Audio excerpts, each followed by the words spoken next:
Okay, I'm here with Dr. Sophie Côté, and I would just love you to be able to introduce your study and what you've been up to within it. So the particularity of our study is that we use memory reconsolidation and apply it to problematic behaviors and emotional states in horses. In this case, it's a study about lack of impulsion. So as you've probably experienced yourself, anyone who has ever ridden a school horse, for example, has either experienced or witnessed lack of impulsion at some point. And usually what we typically do is that we add stronger aids, stronger legs, more aids, spurs, whips, and so on, which escalate the tension between horse and rider over time and do not succeed in solving the problem durably. And that's where memory reconsolidation comes in and is really interesting because it will target directly the learnings that are stored in equine's memory that create the problematic behaviors such as lack of impulsion. And we will apply the memory reconsolidation process to unlock the synapses forming that learning. And we will rewrite or unlearn that learning with a new learning that will make the symptom simply disappear because the old learning no longer exists in memory. And this is interesting because memory reconsolidation has been around for 25 years now. It's been demonstrated in several animal studies, human studies as well. The process steps are well supported and documented. And when we mean erasure in memory, we actually mean that because it's been tracked at the neuronal level, it's been tracked at the molecular level, and when the steps are respected, the learning no longer exists in memory. And that's why it's so nice, because you get complete symptom cessation. The model doesn't activate, doesn't express, and you get effortless permanence because the model is no longer there in memory, so it can no longer be activated, which generalizes across contexts. So it's really interesting for equine welfare if you want to have durable solutions to problematic behaviors and emotional states. And it's nice also to know that contrary to what we have believed for a century, memory is not indelible, and emotional learnings can actually be unlearned. It's not forever. So there are methods and techniques that can achieve that. Yeah. So because this is so interesting and it's extremely innovative. Well, especially in the equine world, it's extremely innovative. As you said, it's been around for 25 years, but it's certainly one of first in this area, in our area. So how does because I understand kind of the formation of memories and emotional learning and things like that, but what are just as if you can briefly, I know it's quite a big topic, but if you can briefly just discuss the mechanisms behind that, like how does that work? The key elements is first you have to activate the model, and you will know it is activated in the intervention because you will see the symptom appear. Okay. And then you have to mismatch the model's learned expectations about what's supposed to happen. So in the case of lack of impulsion, the horse has learned a prediction that negative outcome will ensue, accepting to increase impulsion at the request of the human. And so we have to create an experience that will mismatch that precisely that prediction or that expectation of the horse.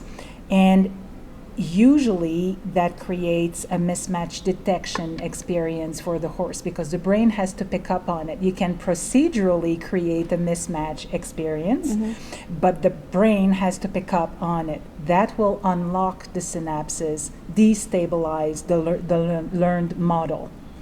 That's not it. If the intervention stops there, for whatever reason, one common reason is the threshold of tolerance has been achieved and you can no longer continue. Then the model would reconsolidate in the same state, in the same form. So the symptom would be there the next day, perfectly normal. But then if you repeat that mismatch experience, so a mismatch between what the model is expecting will happen and what the horse is actually experiencing in reality, a few times, a couple of times is usually enough. That's what will rewrite the model with the new one and create that new model that will then get reconsolidated. So I'm thinking from a behavior, like a behaviorist perspective. So when you say mismatch, are you saying kind of creating a different expectation as in their behavior? So they have an expectation that's not being reached, so they change their behavior. Is that what's happening? The key concept here is that you cannot perceive anything without your memory. Because or else we would have to reevaluate everything as if we were experiencing it for the first time. Yeah. That's not survival positive. It would take forever to function. So we have to create patterns or models in memory that will allow us to automatically have a perception. And those models also account for expectations about what's about to come next and what's the best adaptation for it. Sure. Okay. For better or worse. Okay? Yeah. So you have models that will absolutely not be problematic in a horse's memory. Okay. But you will have models because of domesticated life that will tend to become problematic over time. And so perception is constructed from what's stored in memory. If you want to change perception, if you want to change emotion and behavior, you have to change perception. And if you want to change perception, you have to change the model in memory. And by recruiting the memory reconsolidation process, then you can do that. It's a domino effect. If you create transformation at that level in the model directly in memory, then you will naturally, without any other intervention needed, you will have an impact on perception and behavior and emotional states as well. That's really interesting. And just finally, where do you see the future direction of this going? I'm really interested to hear where this could be going. Honestly, this could open so many doors. So many doors, because everything that is learned can be unlearned. So that concerns a whole array of symptoms, behaviors, and emotional states, a pain memory as well.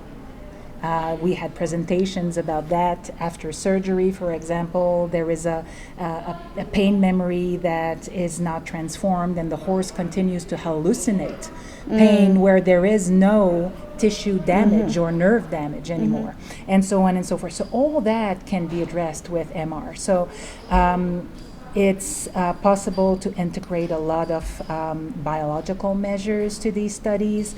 We would love to do studies on different problematics, different symptoms. It would be awesome to contrast. It's been done with rodents, for example, but contrast extinction protocols and what they do in memory, which is adding learning without transforming the original learning, and reconsolidation-based protocols, and compare the outcome over time. So many possibilities, so many exciting project research that we could do, and we would be more than happy to discuss that. Definitely. I think that would help pretty much everyone in the equine sector, the practitioners, owners, professionals, academics. So I'm really looking forward to seeing where it goes. So thank you so much. Thank you very much. Thank you. Back with Dr. Sophie Côté, because I asked why a psychologist that's in coherence therapy is into horses and doing memory reconsolidation in horses. So let's, we said we would record and continue, so let's do that. So, well, you have to consider that to make a long story as short as possible, I did do animal research at the bachelor's degree level, cognitive research with rodents for a couple of years. And I did my PhD thesis on the efficacy mechanism of in vivo exposure, so extinction desensitization with phobias in humans. But still, my thesis wanted to figure out Do we teach an approach behavior over an avoidance behavior, or do we change the perception of the phobic object itself? And what's funny-ish is that at the moment I defended my thesis, the first studies on memory reconsolidation started to come out. Okay. But because we were looking at other efficacy mechanisms, it went right by us. And it took 10 more years for me to finally, because I stayed very interested in figuring out what's the impact of psychotherapy intervention on the brain and on memory, I ended up stumbling upon memory reconsolidation research. And so I specialized in coherence therapy, which is the only therapy who went backwards. They developed the therapy not on a theory of mind, but on the efficacy mechanism itself, the memory reconsolidation steps. And so once upon a time, I was applying the Masterson technique on a mare, on the chains, and she yawned. And I wanted to know, was she yawning because she was releasing or trying to release the stress that I was causing her? Because I was touching her, I was in her space, or I was new at this, maybe I was clumsy. Or was she indeed releasing the stress, older accumulated stress, because of the impact of that massage technique? And so I asked different people. I won't say who because I never got a clear answer. People actually couldn't give me a satisfactory answer about why that mare was yawning. And someone directed me to my dear and esteemed colleague, Sandy Letarte. We spent an hour on the phone. And she explained different things about the whole context of the yawning behavior, which is not what's important at that point. And then I watched a couple of her demonstrations online, which is available on YouTube, by the way, if you check our channel. And I realized that she was unknowingly applying memory consolidation in her interventions, so I called her right back. And she had been looking all that time for an academic who could explain the neuroscience behind the efficacy of her method. And I had been looking for someone who would apply MR to horses.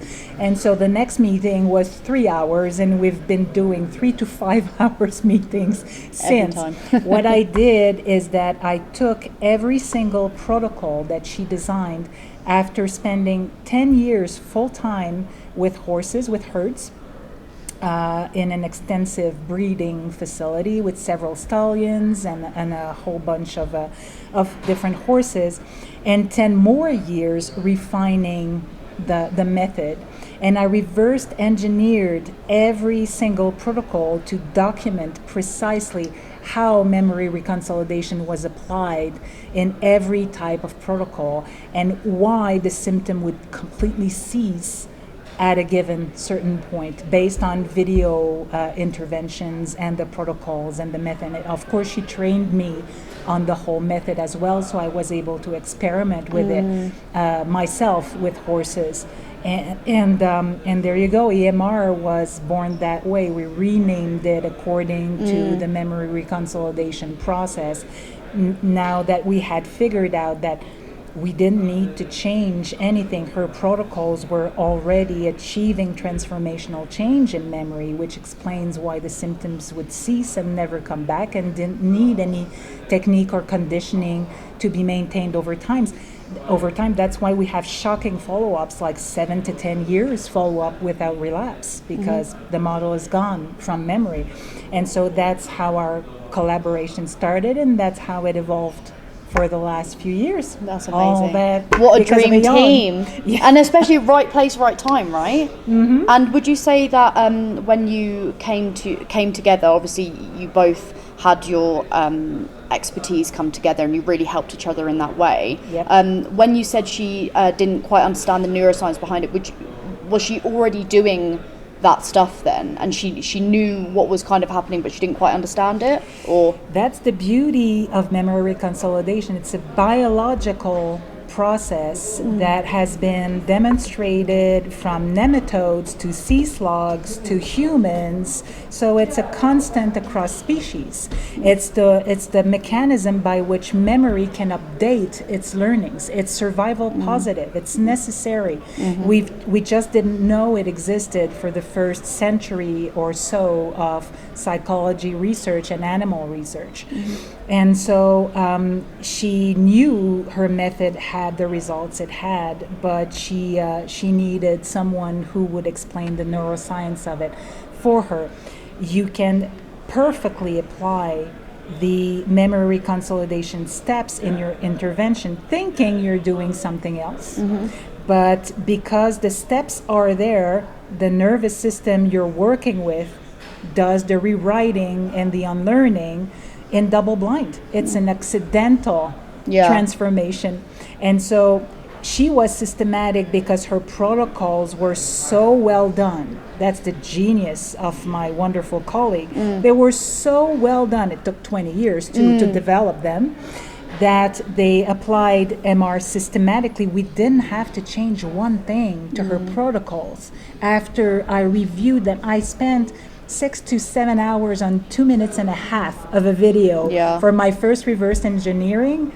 It was a huge task, but I never found any flaw in her method. And so it's perfectly possible to create accidental memory reconsolidation unknowingly. The beauty of becoming knowledgeable in that mechanism, that process, is that then you can adapt your interventions to do it systematically and have the long-lasting transformational change result from it. As I joke, the horse is always going to be blind to the intervention, but it doesn't have to be double blind. It can be single blind. Yeah, exactly. That's a little bit better. Exactly. So I know you said you wanted to just talk about your journey, but I also have another question. So I know you'd love to chat about it very quickly. So the actual intervention itself, what exactly is done? So like from start to finish in the session, and when you start the process of the reconsolidation, what exactly is done, like practically? It depends on the protocol needed. Yeah. So for example, in a biological completion session, the term biological completion is aligned with Peter Levine's somatic experiencing term, in which when you have a model predicting that biological completion will be impossible, because in domesticated life we often block that response from horses, and so they tend to learn models expecting that it won't be possible. The trick is to activate that model, usually by stimulating forward movement. It doesn't have to be very intense. The sessions are very short. It's 10 minutes tops, and that would be a longer session. And then see with either postural or behavioral markers if a model is being activated. You don't know in a given session what kind of model you're going to activate that day, so that's why, for example, the biological completion session intervention takes around a minimum of 6 months of professional training, because you have to consider so many factors and really think on your feet, in addition of watching the threshold at all times to make sure that you do not go over it. And so you would have to assess what kind of model is being activated in the horse at any given time in the intervention, and then create that perfectly targeted contradictory experience needed at that point for the horse to have the best chance of rewriting that model on the spot right there. So it can be different things. In some cases, it would be one forward movement stimulation that would bring the horse to natural completion of fight or flight responses that were blocked in the past. And instead of experiencing yet another escalation of stress because that completion is blocked yet again, which would only confirm the model's expectations, instead the horse is allowed to fully complete its biological completion response, which will send the signal to the brain that the response has done its job. And now I've put myself to safety, so now I can shift into ventrovagal,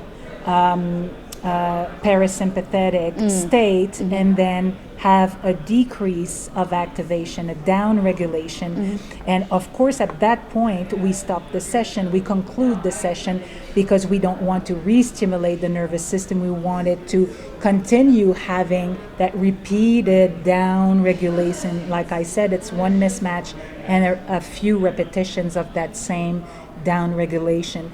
And so in a coherent manner for the horse, we will conclude that session, bring it back to its peers, and that would be the gist of a typical biological completion session. Amazing. Wow, that's super interesting. Well, I'll leave you to it because I've kept Sophie here for a while, so I won't keep you any longer. Thank you so much. Thank you.